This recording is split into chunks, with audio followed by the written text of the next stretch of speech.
Hello friends, welcome back to my channel. आज मेरे पास एक बड़ा पार्सल आ गया और इसमें है रीत के लिए डायपर।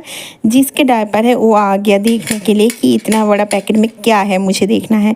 और मैं इसको अब अनबॉक्सिंग कर रही हूँ। इसमें है 50-100 डायपर जो बामी पैंट्स का है, अभी आया है मेरे पास। तो मैं सोची आप लोगों के साथ मैं शेयर कर लेती हूँ।